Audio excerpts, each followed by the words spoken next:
tengah perjalanan ya awalnya sih saya nggak terlalu fokus ya, karena kan memang saya harus fokus berkendara aja gitu. Paling lihat hanya sekilas jarak aman gak nih sama belakang atau kanan kiri gitu kan, takut blind spot. Cuman pas makin sore gitu kok kayak saya ngeliat samar-samar kok kayak duduk gitu, Kayak jenazah. ada orang duduk nih. Iya, Iya. saya sih waktu itu belum terlalu mudeng karena terlalu konsentrasi bang bawa mobil. Ya saya sambil takut tapi nggak terlalu ini karena biar bagaimana ada teman. Itu percaya apa enggak bang, kita pas mau lanjut lagi tuh kayak orang aduh Muncul suara nih. muncul suara. Saya saling tatap-tatapan sama teman, maksudnya lu denger enggak gitu. Teman juga kayak seakan-akan ya gue denger, lu denger enggak gitu. Jadi di situ udah pada nggak jelas bang kita berdua.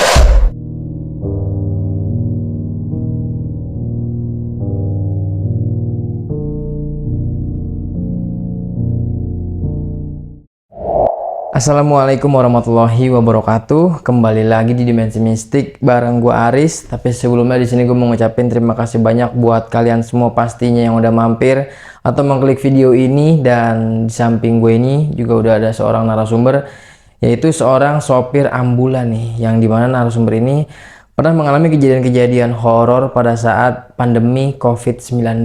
Dan gimana kisahnya? Jadi langsung aja kita sapa atau kenalan sama narasumbernya. Ya, halo, assalamualaikum Bang Fadil. Waalaikumsalam warahmatullahi wabarakatuh. Terima kasih banyak Bang Fadil udah meluangkan waktunya datang jauh-jauh langsung dari Karawang nih Bang ya. Iya. Bang Fadil kesini untuk menceritakan atau berbagi pengalaman horornya pastinya Bang ya. Iya. Pada saat membawa ambulan di masa pandemi COVID-19 nih. Dan pastinya ada beberapa kejadian yang menurut Bang Fadil ini mengerikan ya pada masa-masa pandemi itu ya. Iya. Dan kalau boleh tahu Bang, ini di dunia supir ambulan ini udah berapa tahun nih Bang? Kurang lebih hampir 10 tahun bang. 10 tahun ya 10 di tahun. supir ambulan ini nih. Iya. Dan katanya juga ada tugas-tugas di mana jadi nakes nih ya di rumah sakit ya. Iya.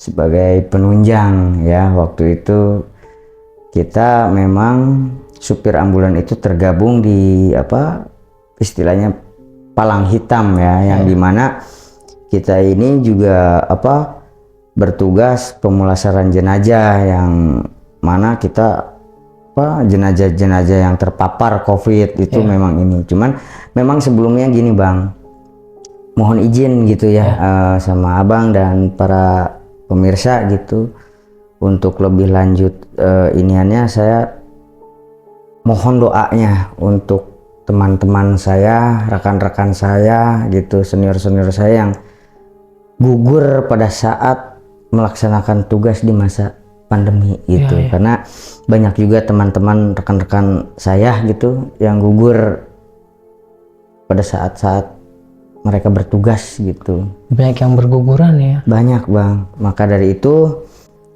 saya kemanapun gitu ya tetap ingat meminta doa gitu untuk mereka selaku pahlawan. Mudah-mudahan dimudahkan gitu secara alam kuburnya. Dan yang terjelasnya sih menjadi ahli penghuni surga. Amin, amin. Menjalankan tugas sampai gugur kan begitu.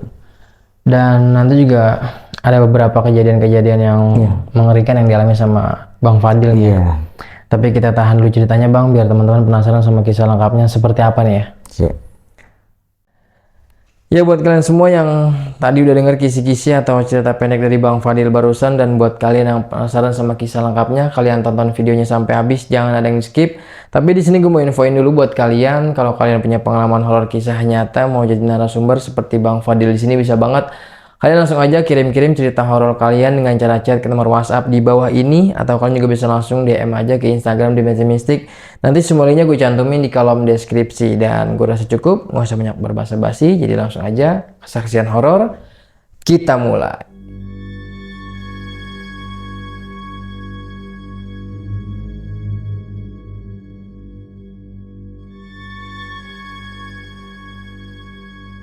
Iya Bang Fadil, jadi gimana nih Bang awal mulanya menjadi sopir ambulan ini? Ya, saya bergabung itu di dunia ambulans ya Bang. Itu kurang lebih di tahun 2017. Nah, pada saat itu memang kita nih sebagai driver ambulan, sebelum menjadi driver kita itu memang harus wajib ya mengikuti gitu pendidikan dan pelatihan ambulan. Jadi enggak sekadar masuk bisa nyetir bawa ambulan gitu, enggak. Itu ada pelatihan. Nggak sembarang lah ya. Enggak sembarangan, harus mengetahui marka dan rambu. Walaupun kita jalur prioritas, bukan berarti ngebut secara ugal-ugalan, tapi ngebut yang terukur gitu kan.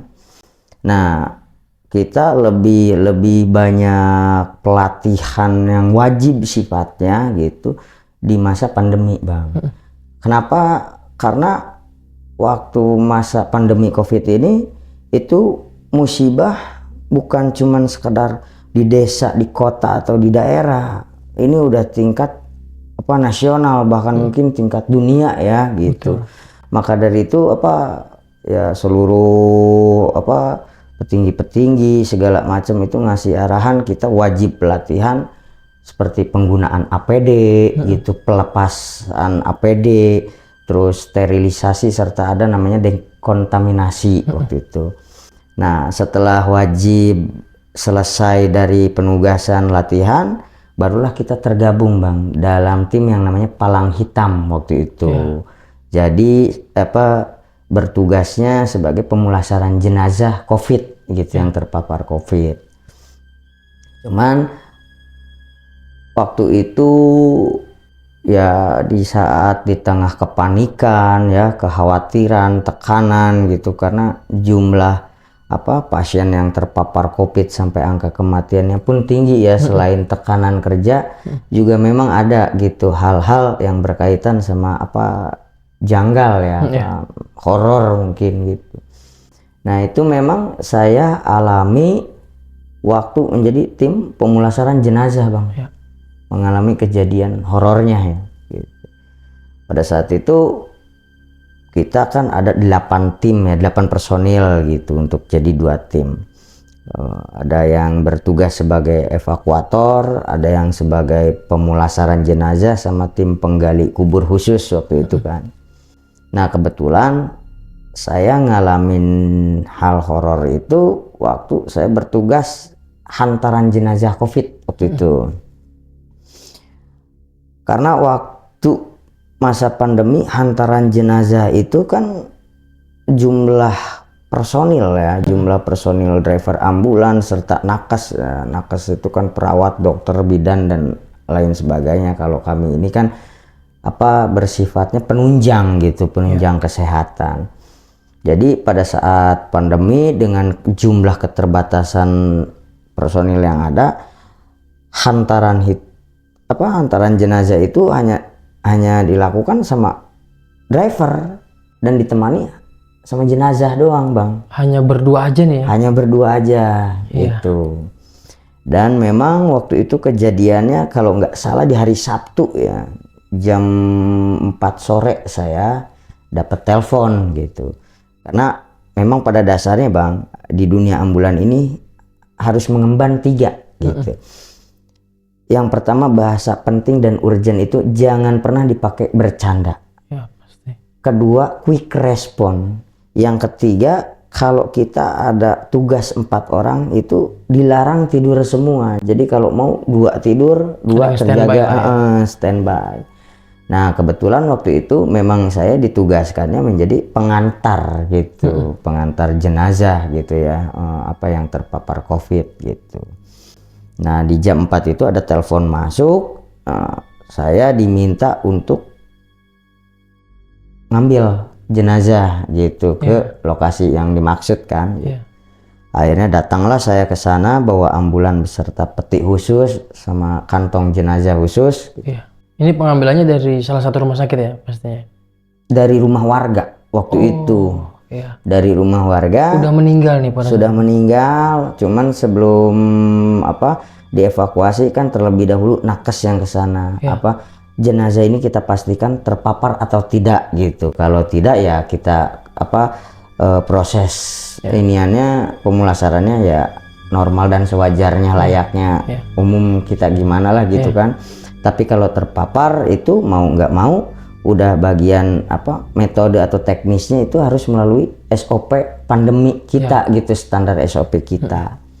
Nah kebetulan waktu itu kita dapat berita panggilan kayak gitu tuh, kebetulan almarhum itu juga terpapar gitu yang meninggalnya. Sampailah ke lokasi, saya bawa ambulan, perlengkapan dan lain sebagainya gitu ya. Sudah dengan perlengkapan APD yang super ketat lah gitu. Akhirnya saya minta izin sama keluarga almarhum gitu dan menunggu perintah selanjutnya dari apa dokter yang memimpin tim kita gitu. Akhirnya saya dapat tugas, selain mengantarkan jenazah, saya juga dapat tugas tambahan pemulasaran gitu. Nah, jadi pada saat COVID itu Bang, itu jenazah itu tidak dimandikan ya seperti kayak sekarang ini umumnya ya gitu. Jadi waktu itu hanya dielap dengan apa standar airnya pun udah dicampur sama desinfektan. Mungkin bahan-bahan hanya mereka lah dokter-dokter yang tahu atau inian gitu. Jadi ya walaupun prosesnya berbeda dengan lazimnya ya tetap saya gitu istilahnya bicara dalam hati gitu ya sama almarhum ya, mohon maaf saya bukan tidak memperlakukan kamu sebagai mestinya, karena saya juga sebagai seorang petugas gitu yang mau nggak mau saya harus menjalankan tugas. Tapi apapun itu semoga kamu yang meninggal yang sudah menjadi almarhum diterima di sisi yang mau kuasa, amal ibadahnya juga jadi memberatkan kepada kebaikan gitu. Jadi mohon maklum saya ini hanya petugas bilang gitu. Jadi saya lap satu persatu gitu Bang gitu. Bang Fadil hanya sendiri aja nih ini? Iya hanya sendiri, karena memang areal itu harus dibatasi, nggak boleh ada orang yang masuk gitu selain memang ditunjuk sama dokter yang berwenang ya waktu itu gitu. Nah, akhirnya saya ya sambil baca doa gitu, mudah-mudahan Allah ampuni dosanya gitu, saya sebagai petugas. Itu entah bagaimana Bang ya, saya ngerasa si almarhum ini kok kayak apa ya, ngajak berinteraksi gitu, apa bukan eksistensi lagi sih menurut saya. Jadi setelah saya elap gitu, saya apa mau bungkus gitu, tangan orang meninggal itu kan pada dasarnya kita rapihkan ya gitu, dekap gini gitu. Jadi pada saat didekap gitu mau saya ikat itu tiba-tiba tangannya kayak megang gitu loh Bang. Ya kayak mencengkram lah. Gitu. Saya sempat, waduh, antara takut, antara kaget, antara khawatir gitu ya. Cuman apa di situ campur aduk, sedangkan tugas harus tetap terlaksana gitu. Akhirnya saya terus kemungkinan ini cuman perasaan atau gimana gitu ya. Tetap saya iniin lagi gitu. Nah setelah di situ memang nggak ada tarikan atau pegangan tangan lagi gitu Bang.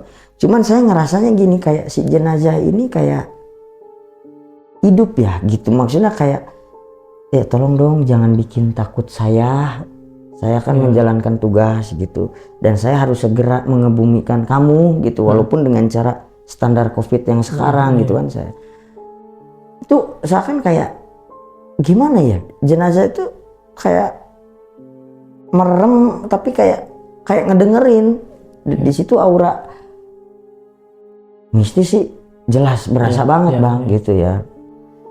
Cuman yaudahlah, mudah-mudahan apa yang saya omong, kalau kamu ruhnya masih di sini atau istilah agamanya horinnya di sini, saya menjalankan tugas, tolong jangan buat saya takut. Sudah saya laksanakan tugas Bang, sampai istilahnya sudah terbungkus rapi ya waktu itu. Dan itu belum selesai sampai di situ, Bang. Setelah kita bungkus, kita masukin kantong jenazah khusus ya, itu harus dimasukkan ke peti mati khusus. Jadi peti mati yang khusus buat COVID, bukan yang layaknya apa peti mati yang hiasan yang apa dipesan di toko-toko peti mati gitu ya. Nah, jadi setelah dibungkus saya minta tolong gitu sama kepala tim, Kak Tim, saya minta beberapa orang untuk gotong jenazah gitu untuk dipindahkan ke peti mati gitu kan. Akhirnya ya udah, masuklah 4 orang waktu itu membantu saya untuk memindahkan almarhum ke dalam peti mati gitu. Nah, setelah itu barulah dimasukkan kan ke ambulan. Mulailah saya di situ bertugas, belum berpikir bakal ada hal-hal horor lagi atau bagaimana gitu. Karena memang saya harus segera selesai berpikirnya pada saat itu. Sudah, Bang. Begitu kita jalan, kita hanya berdua ya sama jenazah.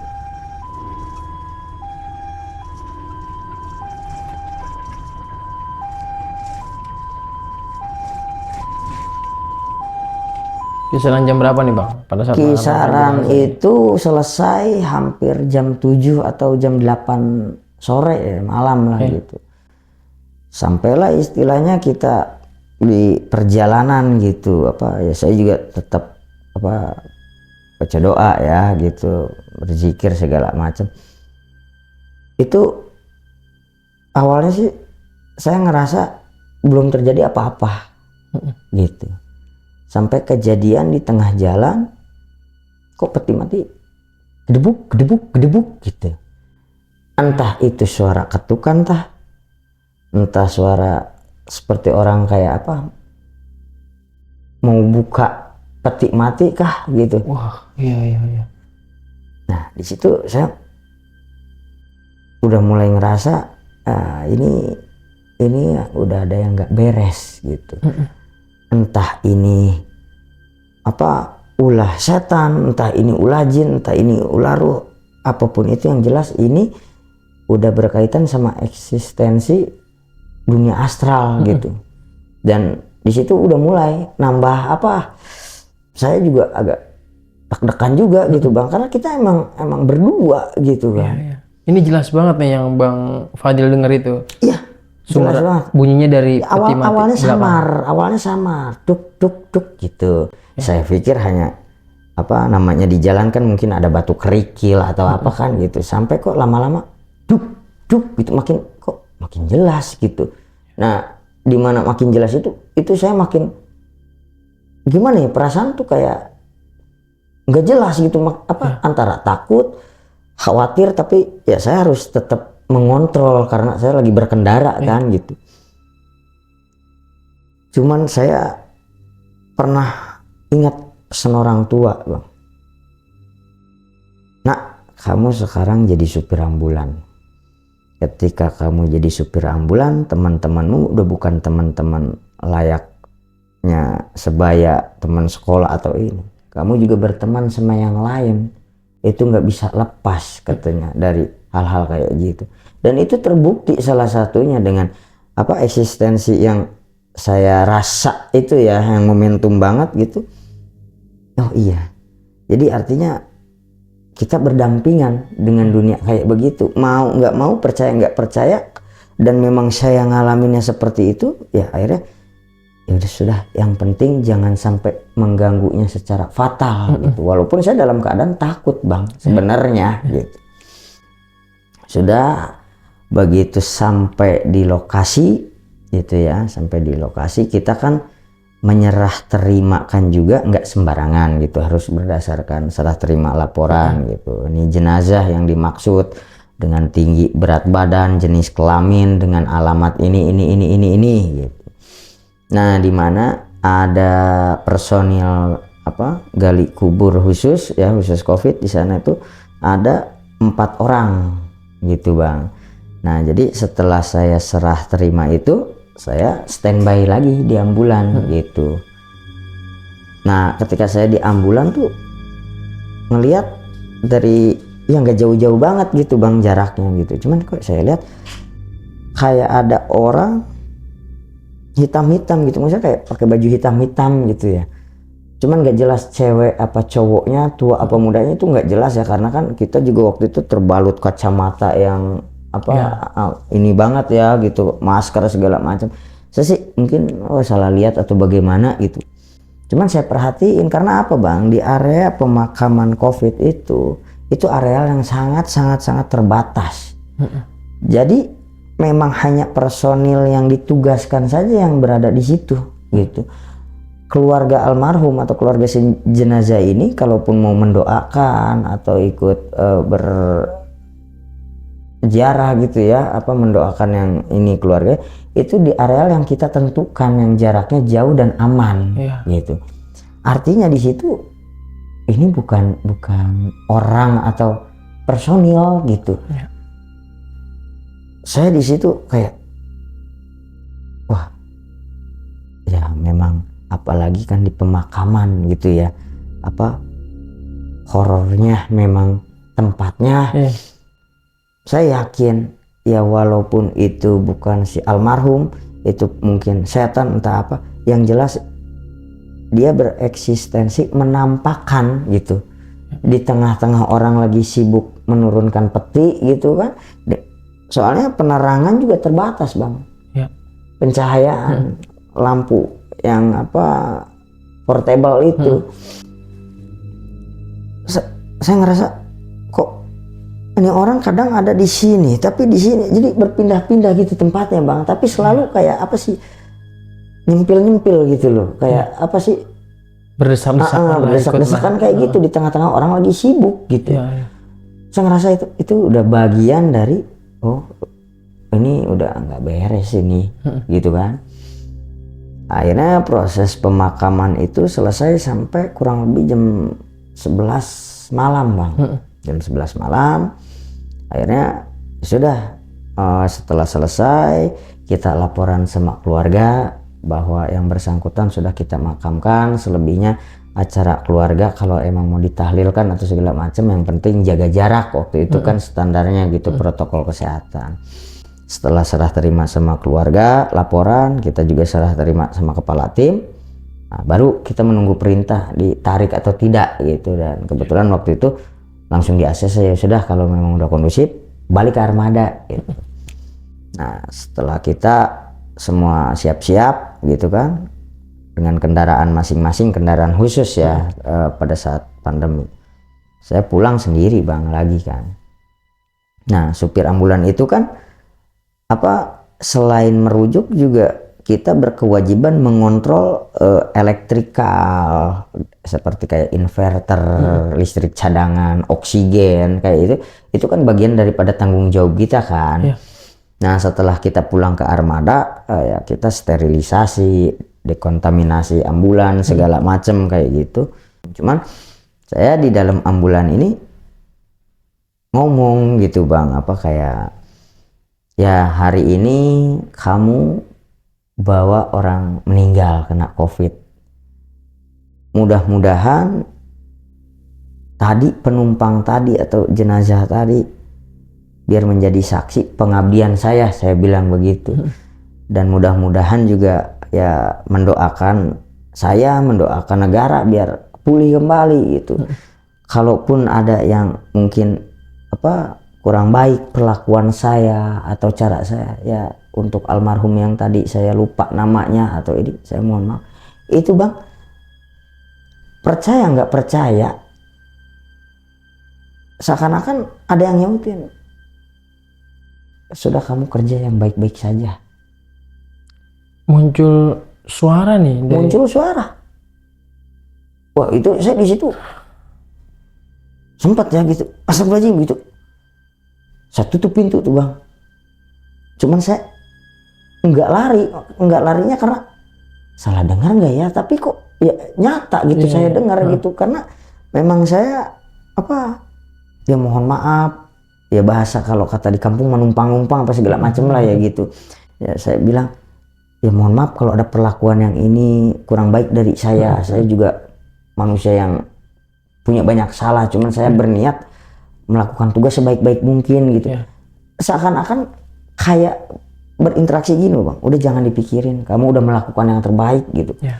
Antara takut, antara cemas, antara iya apa enggak ya, antara ini ruh bukan ya, ini bukan, itu malah apa jadi berkecamuk gitu Bang. Cuman saya yakinin aja deh, mudah-mudahan ini ruh gitu yang tahu gitu, saya juga hanya menjalankan tugas kan gitu. Setelah itu ya beres-beres kita pengecekan segala macem, ya kita kembali kan ke base camp buat apa, menunggu perintah jalan dan lain sebagainya gitu.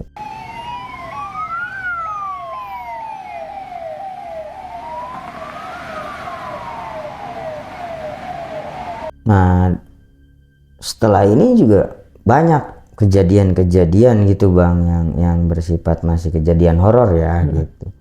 Nah salah satunya gitu secara momentum yang paling saya ingat banget gitu, saya pernah nganter jenazah waktu itu dari instansi saya ya, instansi kesehatan saya, untuk dibawa ke rumah duka, karena waktu itu rumah duka di salah satu ibu kota menyediakan juga pemulasaran jenazah, rumah duka khusus COVID gitu. Jadi agak terbantu juga waktu itu kita iniannya pemrosesannya. Nah jadi pada saat itu saya bawa Bang gitu, karena memang dapat perintah jalan saya membawa jenazah ini gitu.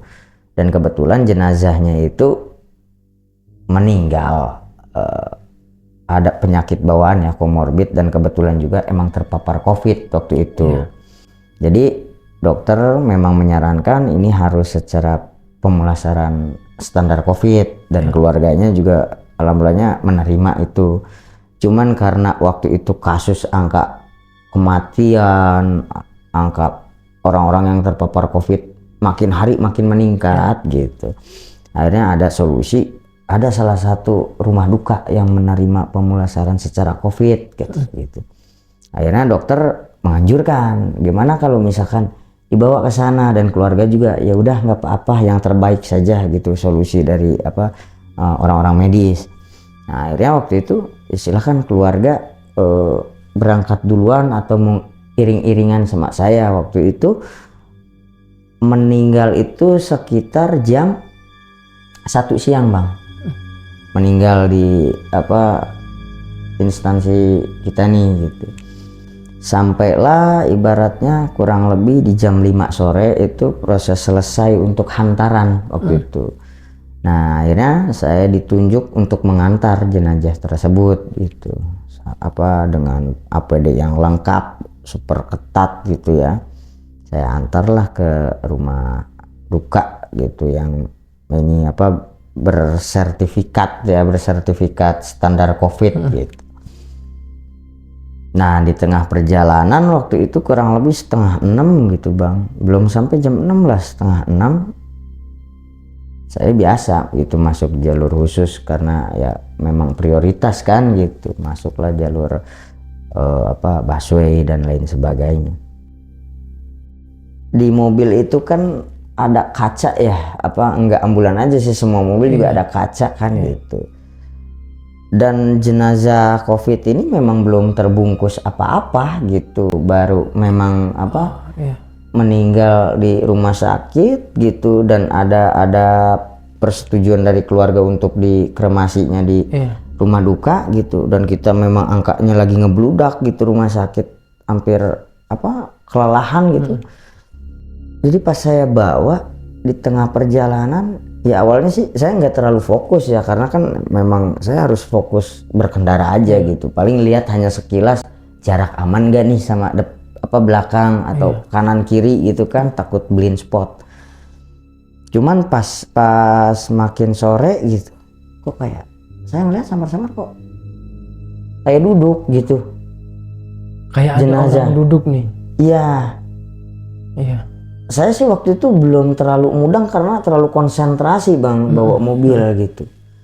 Cuman kok makin lama saya perhatiin kok loh kok duduk. Kok duduk? Kok ini kok itu? Mulai Bang di situ saya waduh, jangan-jangan nih. Iya.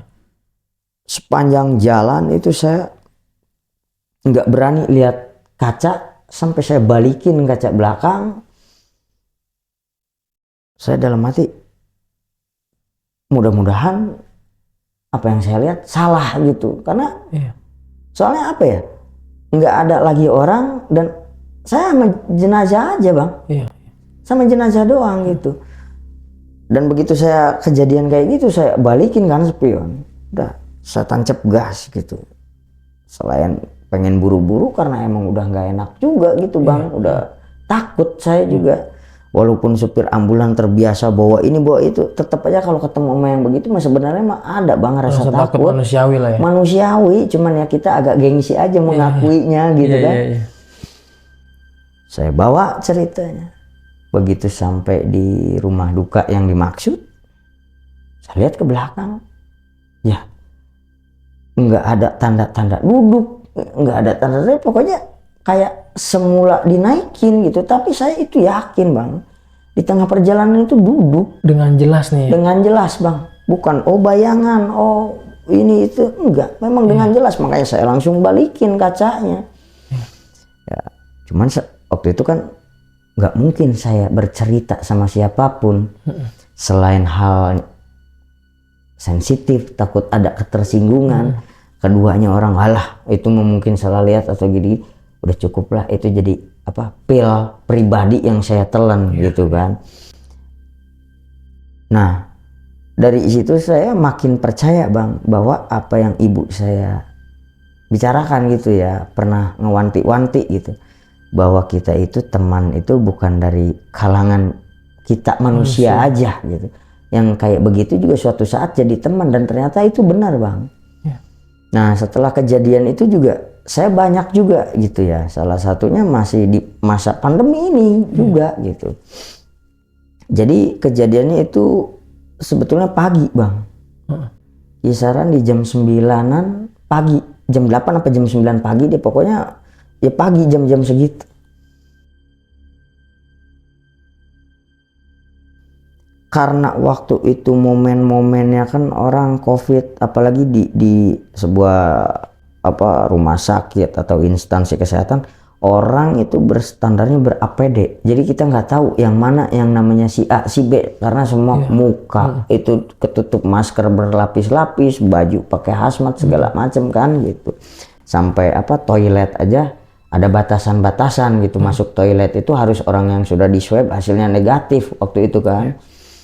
Nah jadi kebetulan waktu itu di salah satu instansi kami apa ngadain gitu toilet portable gitu, yang apa bisa digotong sana sini lah ya gitu. Itu ditaruh di yang paling pojok, dan yang paling pojok itu bersifatnya aman karena nggak ada orang lalu lalang di situ. Jadi ada kemungkinan kalau misalkan memang ada orang yang terpapar atau misalkan nakes gitu ya, yang sudah menangani pasien COVID, sekedar mau apa cuci tangan kah atau misalkan cuci ini ya, walaupun pakai handscoon kan tetap juga harus dicuci gitu. Maksudnya di toilet situ gitu. Nah kebetulan waktu itu saya lagi piket pengecekan, bukan piket COVID, jadi pengecekan ambulan sudah lengkap belum ya peralatan dan perlengkapan apa sarana buat tugas COVID nih gitu. Nah itu nggak tahu datangnya dari mana bang, orang tuh pakaiannya putih-putih gitu ya. Saya rasa sih memang kayak pakai hazmat ya, karena nggak terlalu jelas, karena kan terlalu banyak orang di rumah sakit juga standarnya pakai apa hazmat gitu. Saya nggak tahu datangnya dari mana, tiba-tiba lewat gitu dia. Buka pintu si toilet itu kan, masuk, nutup lagi, bruk. Nah kebetulan meja saya itu saling berhadap-hadapan walaupun jaraknya jauh. Nah masalahnya bang di situ, kalau masuk ke toilet itu jalan situ, keluar pun jalan situ, karena kanan kiri itu buntu. Aksesnya hanya itu aja. Hanya itu aja akses jalannya. Saya awalnya belum sadar gitu, ini kok udah ada 1 jam 2 jam gitu. sampai ya pas di jam setengah 12 atau jam setengah 1, kok ini orang nggak keluar-keluar. Saya berpikirnya jangan-jangan pingsan nih di dalam, jangan-jangan terjadi apa-apa nih gitu kan. Saya sebagai seorang driver ambulan punya naluri respect gitu. Oh, ini orang nggak keluar-keluar nih, saya perlu cek kondisinya gitu kan. Saya samperin lah waktu itu ke toilet, saya gedor kan, permisi punten. Nggak ada jawaban, nggak ada sautan bang. Wah udah ini mah saya yakin kalau nggak pingsan jangan-jangan ya amit-amit kejadian nih, entah meninggal entah kenapa-napa kan gitu. Saya buka kan, saya buka, ternyata nggak ada orang bang, nggak ada siapa-siapa, nggak ada siapa-siapa. Sampai saya perhatiin kanan kiri itu jalan buntu dan nggak mungkin orang bisa manjat. Nggak mungkin, mustahil, karena ya pembatas rumah sakit itu 12 sampai 15 meter. Orang lompat pakai baju hazmat di mana ada bang lompat segitu tingginya. Saya sampai penasaran gitu, loh kok nggak ada gitu, sedangkan saya ngelihat dia buka pintunya sampai nutup pintunya gitu. Wah dari situ, wah ini udah nggak beres gitu. Udah dari situ saya tutup lagi bang, saya tutup lagi, cuman emang gitu. Walaupun perasaan, walaupun hati diyakinin, wah itu mah bukan sesuatu yang bersifat astral gitu. Tapi kan namanya bulu kuduk nggak bisa bohong bang. Saya merinding di situ bang, asli saya merinding. Padahal pagi nih ya. Pagi bang, jam 9 atau jam 10, bahkan matahari juga masih ya sedang-sedangnya muncul panas kan begitu. Saya balik lagi ke meja, saya geser, nggak terlalu berhadap-hadapan. Karena apa? Saya yakin ini berarti udah mulai nggak beres dan ini berkaitan udah bukan manusia gitu. Cuman ya udah berjalan normal aja tuh, secara penugasan sampai selesai jadwal kerja gitu ya. Nah ya hari-hari sampai kejadian sehari 2 hari nggak ada kejadian. Nah waktu itu saya dapat tiket berguril bergantian gitu bang jadwalnya, karena waktu itu kan ada tugas pengambilan fasilitas dan peti mati, ada bagian tim pemulasaran dan evakuasi, dan ada juga bagian penguburan gitu. Dan kebetulan waktu itu saya dapat tugasnya pengambilan peti mati. Dan peti mati itu hanya boleh diambil jam 11 malam sampai jam 3 dini hari. Kenapa? Alasannya satu, tidak terjebak macet, karena jam-jam yang sudah rentan orang pasti beristirahat, walaupun ada cuman 1-2 gitu, nggak terlalu padat gitu. Dan yang keduanya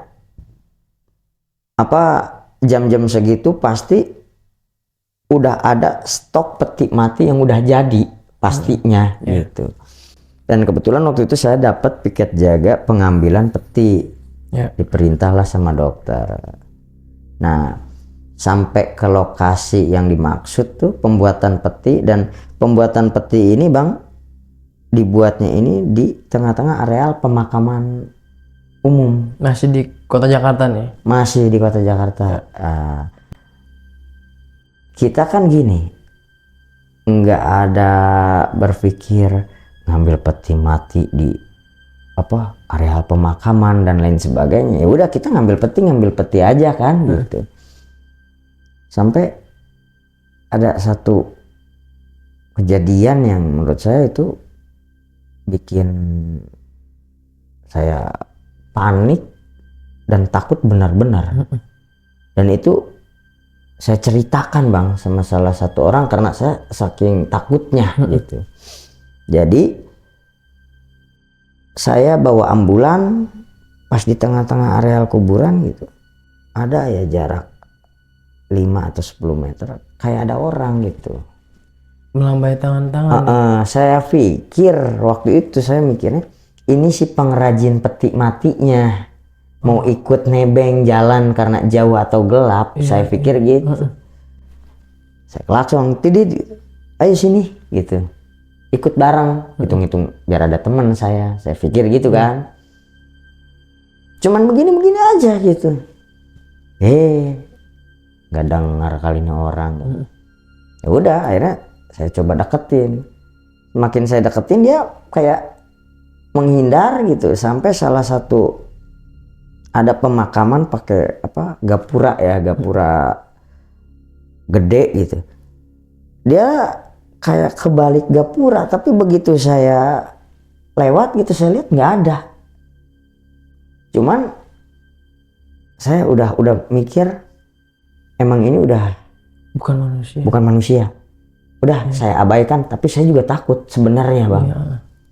Nah, begitu saya udah lanjut perjalanan sampailah ke tempat gudang peti mati gitu. Saya serah terima dokumen pengambilan peti. Saya cerita, Bang, sama salah satu petugas di sana. Bang, saya mau ngomong, Bang. Ngomong apa, Mas? Tadi di tengah perjalanan, di tengah-tengah areal pemakaman, saya lagi ya asik fokus, tiba-tiba ada orang, Bang. Saya kira pengrajin di sini atau petugas di sini. Saya samperin, dia tiba-tiba kebalik pemakaman, saya deketin kok nggak ada. Nah, si petugas itu cuman bilang, Mas, kalau lihat apapun atau merasakan udah sebaiknya sampean nggak usah diceritakan atau diomong. Udah, yang penting patokannya nggak ganggu aja. Dengan diceritakan kayak gitu makin menambah sebenarnya, berarti bener gitu ketakutan saya itu benar gitu, bahwa itu tuh bukan petugas atau teman-teman mereka gitu. Nah, pas lagi cerita kayak begitu, saya sambil menunggu bongkaran gitu ya, mereka kan muat-muat peti mati ya ke dalam. Di kejauhan saya ngelihat lagi dia, Bang. Sosok yang tadi nih yang sama nih. Tapi saya nggak tahu itu cewek, anak kecil, apa cowok, apa saya nggak tahu. Pokoknya memang dari jauh. Cuman saya lihat dia begitu. Saya mau ngasih tahu atau mau ngomong baru tadi dikasih tahu, kalau ngelihat apapun, ngerasa apapun, udah nggak usah diomong. Cuman kan, aduh, ini juga gitu, jadi serba salah juga. Satu sisi takut, saya tuh pengen butuh teman sampai keluar areal itu gitu loh, Bang. Cuman ya mereka juga sibuk kan gitu, saya juga dikejar waktu harus segera ini lagi gitu. Tapi satu sisi saya takut. Akhirnya udah begitu selesai serah terima dokumen kembali, udah saya lanjut pulang gitu. Itu kisaran di jam 3 atau jam 3 dini hari. Saya berangkat di tengah perjalanan, sampai di tengah perjalanan nggak kejadian apa-apa. Nah, sampai ada 2-3 meter menuju gerbang keluar, tiba-tiba dari samping berak gitu loh. Dia kayak nongol sambil ngegebrak kaca, dan itu bukan main, Bang. Saya sampai teriak gitu. Astagfirullahaladzim begitu, sampai teriak gitu. Wah, bener-bener, Bang, itu saya udah enggak mikir. Makanya apapun yang terjadi, supir ambulan jangan lost control gitu ya. Tapi kali itu saya bener-bener ngeblank, karena di pikiran cuman satu, injak gas sedalam-dalamnya, maksudnya biar keluar segera gitu. Dan itu kejadiannya, wah, menurut saya bukan momentum lagi. Sampai detik ini pun saya kalau ingat itu kadang suka nggak mau sendirian di mobil. Tiba-tiba nggak tahu datangnya dari mana, berak gitu di kaca gitu loh. Sampai teriak saya gitu. Nah, akhirnya udah, saya harusnya kan kalau ambulan itu cari jalan yang terdekat, yang tercepat. Saya waktu itu lebih baik milih jalan yang jauh, yang penting rame. Karena udah nggak jelas gitu. Akhirnya begitu sampai keluar ya, dengan keadaan masih jantung deg-degan ya kan, masih napas masih ngos-ngosan kaget gitu. Keluar di jalan ya, kita pulang ke armada, serah terima ya teman-teman gitu, kayak pimpinan, kenapa kok kayaknya enggak kecapean. Saya cuma cerita gitu, enggak, ini cuman sekadar kecapean. Nah, di situ saya nyimpulin Bang, ternyata apa yang ibu saya bilang bukan cuma sekedar mitos, tapi memang benar gitu. Dalam agama apapun kita hidup ini nggak cuman kita sendiri, dalam arti kata sesama manusia, kita juga berdampingan dengan dunia kayak gitu. Dan itu saya alamin Bang, itu di masa-masa pandemi yang horor gitu. Terus kejadian-kejadian mulai eksistensi yang lainnya kayak gimana ya, banyak Bang, mulai dari rintihan, ketawa cekikikan gitu, kursi roda ya, rostur jalan sendiri, itu juga sebenarnya banyak terjadi gitu. Bukan berarti banyak terjadi hal-hal mistis di rumah sakit itu pasti angker, enggak, namanya kayak gitu bisa di mana aja. Dan kebetulan faktor adanya di salah satu rumah sakit atau instansi ya mungkin kesannya jadi horor gitu. Walaupun horor itu nggak mesti harus di rumah sakit atau di kuburan atau di mana gitu. Cuman memang saya ngalamin banyak kejadian berawal dari saya ya bekerja di rumah sakit sampai ya mau nggak mau akhirnya kita membiasakan diri untuk terbiasa dengan eksistensi gitu. Kayak kamar mandi keran nyala sendiri gitu, kita periksa kering gitu, maksudnya nggak ada tanda-tanda orang nyalahin keran atau ada tanda orang ke air atau gimana gitu, tapi bunyi gitu, keran dibuka gitu, air kencang gitu. Di situ juga udah deh, mending gak usah dicek lagi gitu. Yang penting sekali dicek ada kejadian kayak gini udah nggak beres, ya udah deh saya tinggalin gitu, daripada lama-lama malah tanda kutip malah nampak kan agak repot juga gitu Bang. Pada saat nganterin ke gudang gitu, pintu kebruk kayak gitu banyak gitu, saya ngalamin kayak gitu Bang. Lumrah lah ya, Hal yang lumrah gitu, walaupun sebenarnya bagi saya itu ekstrim gitu.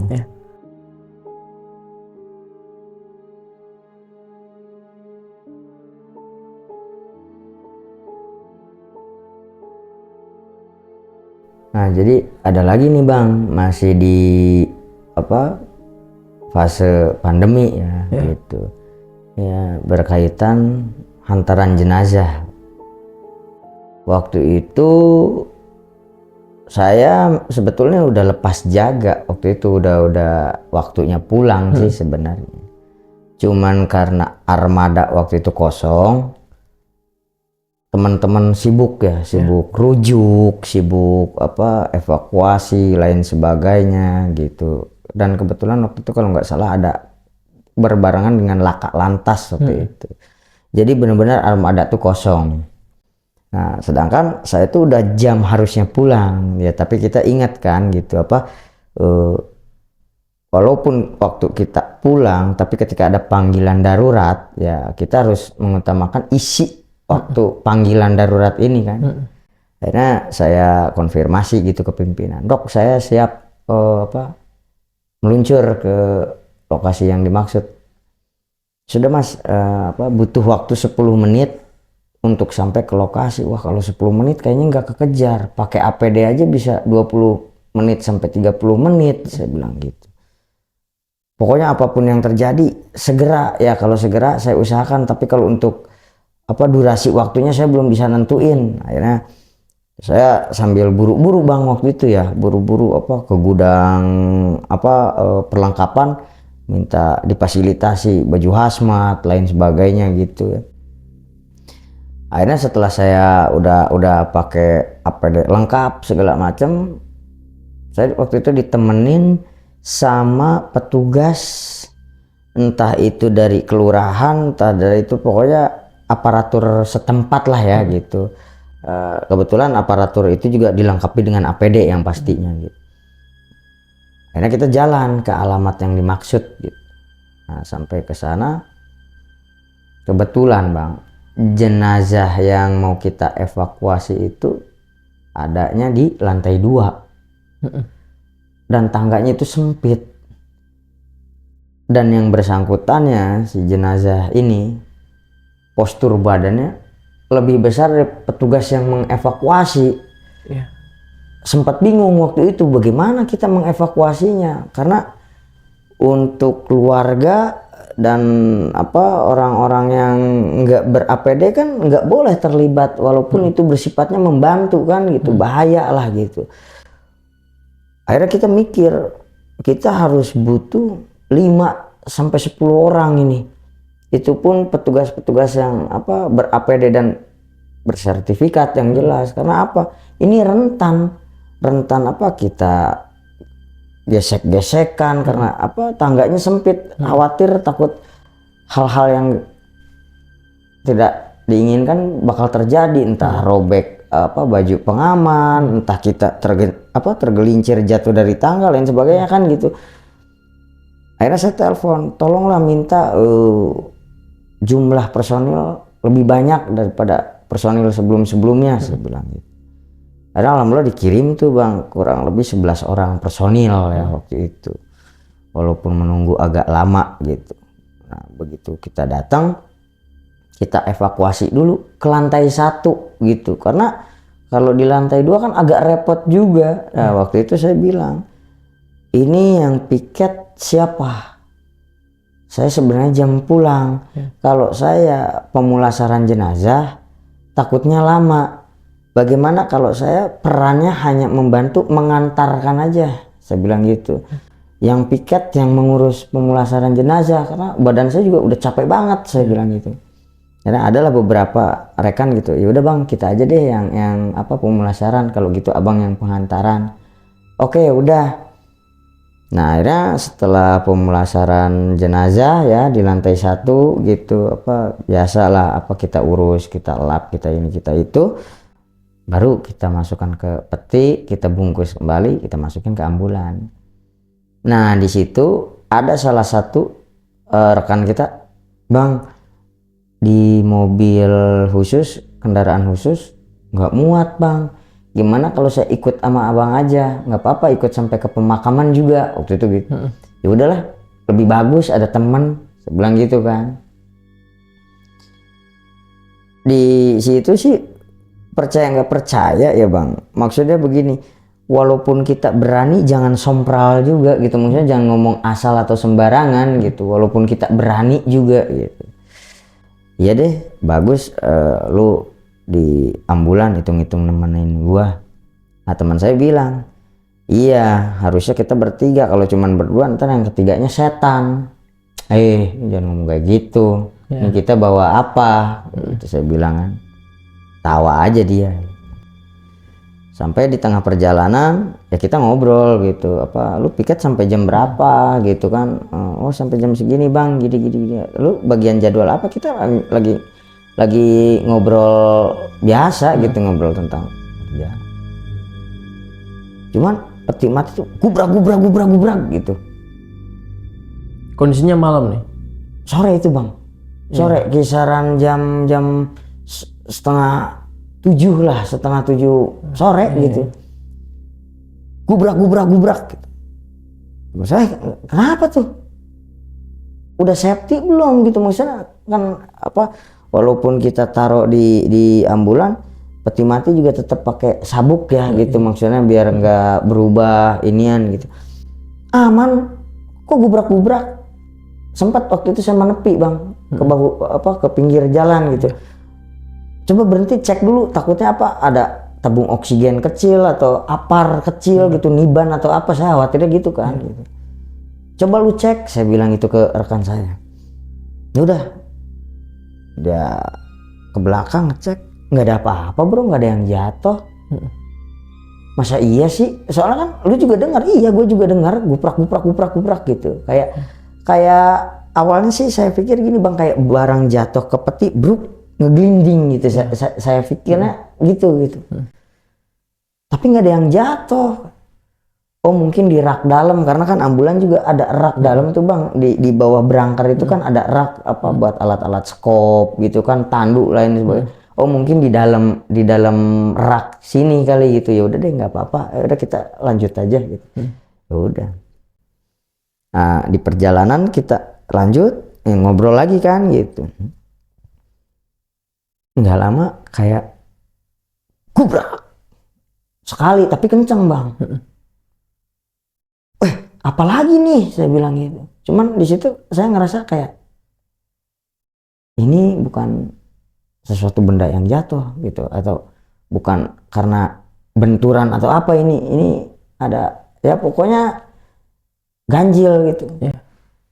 Karena saya berdua jadi saya berani ngomong, bro jangan-jangan ini bro apa ini belakang kita. Masa setan maksud lu? Udah sih nggak usah disebutin, tapi ya ke situ arahnya, cuman jangan disebutin. Alah udahlah katanya, mau setan mau apa yang penting kita cepat apa ke tempat pemakaman. Karena apa, kita juga udah pada capek segala macam. Ya udah deh, ya saya sambil takut tapi nggak terlalu ini, karena biar bagaimana ada teman. Itu percaya apa enggak bang, kita pas mau lanjut lagi tuh kayak orang aduh Muncul suara nih. muncul suara. Saya saling tatap-tatapan sama teman, maksudnya lu denger enggak gitu.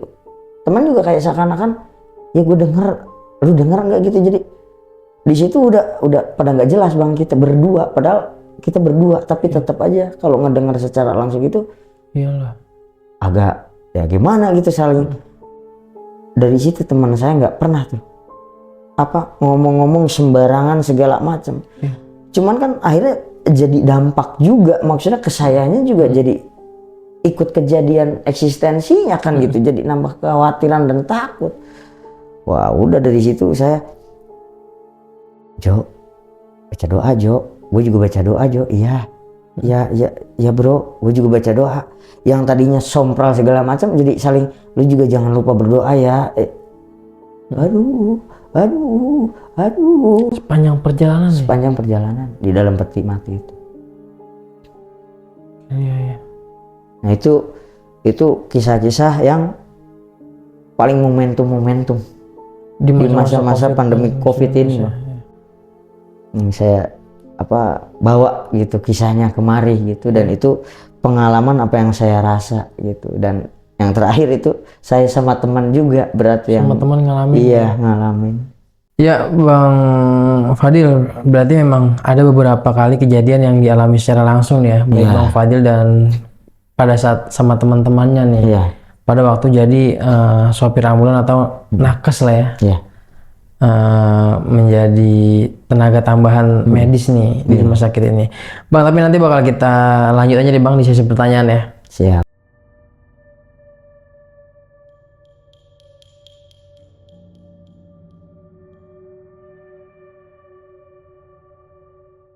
Ya Bang Fadil, kalau boleh tahu ini kan masa-masa pandemi ini kan begitu banyak nih ya. Begitu banyaknya baik itu pasien-pasien yang sudah terpapar maupun yang meninggal dunia nih. Pada saat itu penanganannya seperti apa nih yang dilakukan sama tenaga medis dari pribadinya Bang Fadil sendiri dan teman-teman driver ambulan ini?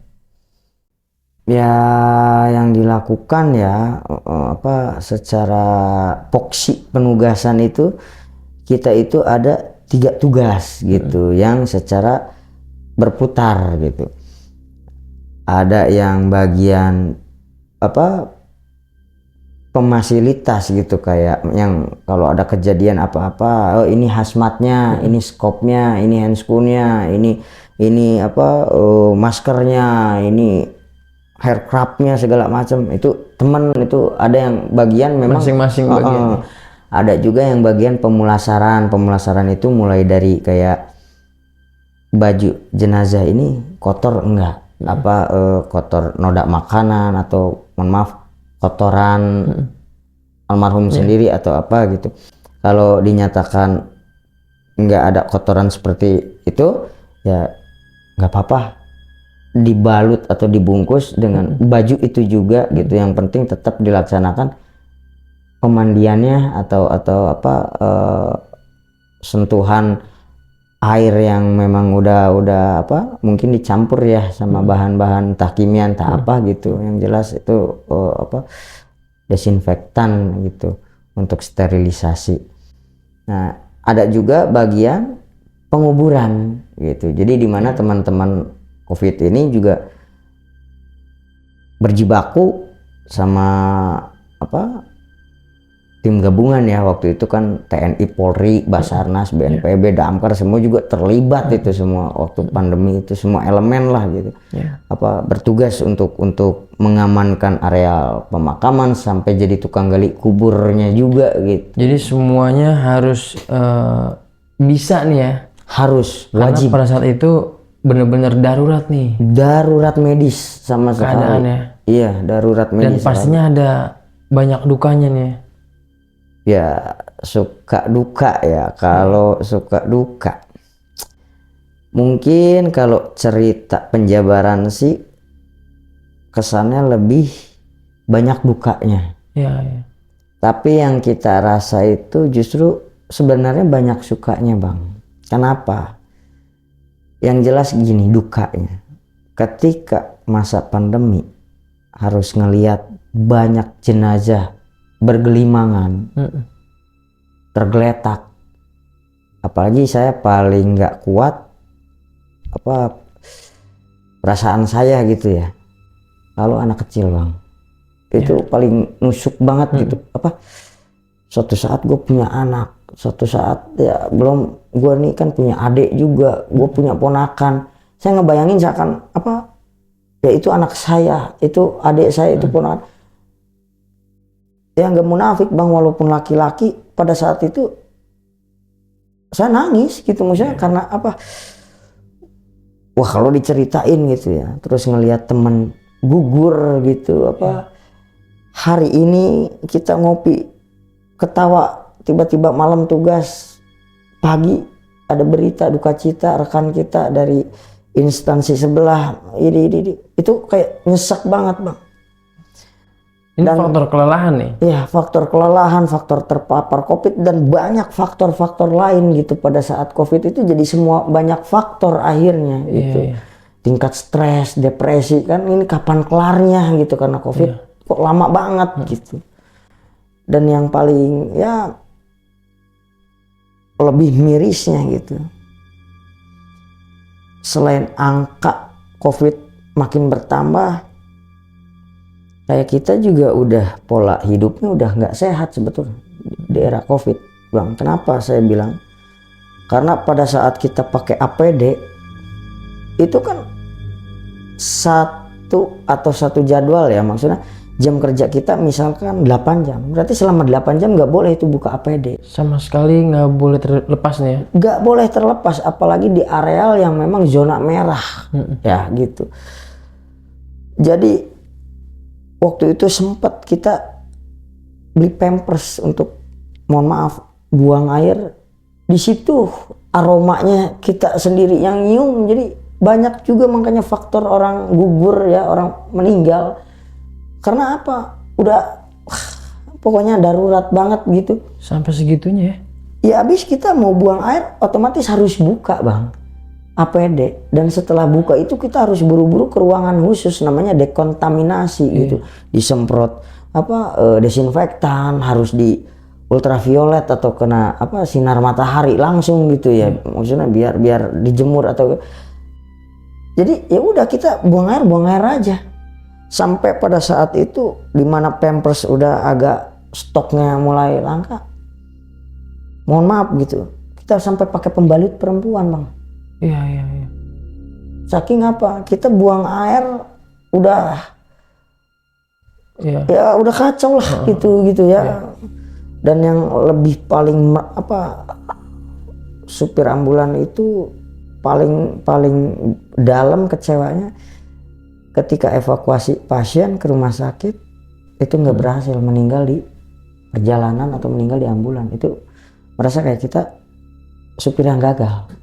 Oh iya, jadi meninggal di perjalanan ya? Iya, makanya ya mohon izin ya Bang dan untuk para penonton gitu, makanya ketika ada ambulan melintas apalagi sirine sudah meraung-raung, saya memohon gitu, Ya. beri ruang, jalan prioritas. Karena apa? Karena ketika sirine udah meraung-raung, di situ ada nyawa yang dipertaruhkan dan ada harga diri. Jadi kita merasa kayak beban mental gitu kalau nggak selamat. Jadi kayak kita, buat apa sih lu berpuluh-puluh tahun jadi supir ambulan bawa pasien aja sampai meninggal? Nah, itu kegagalan kita gitu. Makanya kenapa alasan ambulan itu ngebut ya, cepat gitu. Tapi pada dasarnya bukan ngebut yang secara ugal-ugalan, tapi ngebut secara terukur. Karena ada nyawa yang harus kita selamatkan gitu. Jadi ketika nyawa pasien terselamatkan di rumah sakit, kita tuh kayak merasa apa ya, ngemplong gitu. Satu tugas sudah selesai. Sangat terbebani ya. Iya kayak gitu Bang. Ya mungkin itu sih, itu suka duka Tapi dari baru tahu nih ya, maksudnya kayak ternyata sampai sebegitu pengamanannya nih dari segi ya tadi tuh misalkan kayak pakai pampers dan nggak boleh dibuka sama sekali ya sampai tuh penugasan selesai gitu. Iya. Salut sih ya buat para nakes-nakes dan terutama Bang Fadil ini nih. Makasih. Sebuah pejuang-pejuang kemanusiaan lah ya. Amin, amin. Semoga tadi teman-teman yang gugur di masa-masa COVID-19 segala amal ibadahnya diterima di Allah Subhanahu wa taala dan pastinya mati husnul khotimah Bang ya. Amin, amin, amin. Sekali lagi terima kasih banyak Bang Fadil udah meluangkan waktunya nih untuk berbagi kisah-kisah pada saat di masa-masa pandemi COVID-19 nih Bang ya. Iya. Sehat terus buat Bang Fadil dan semakin maju terus karirnya Bang ya. Amin, terima kasih. Dan terima kasih juga buat kalian semua yang udah simak atau nonton ceritanya Bang Fadil tadi dari awal sampai akhir, gak ada yang skip. Dan akhir kata gua Aris Dimensi Mistik beserta Bang Fadil pamit undur diri. Wassalamualaikum warahmatullahi wabarakatuh. Bye. Bang Fadil terima kasih banyak. Sama-sama Bang.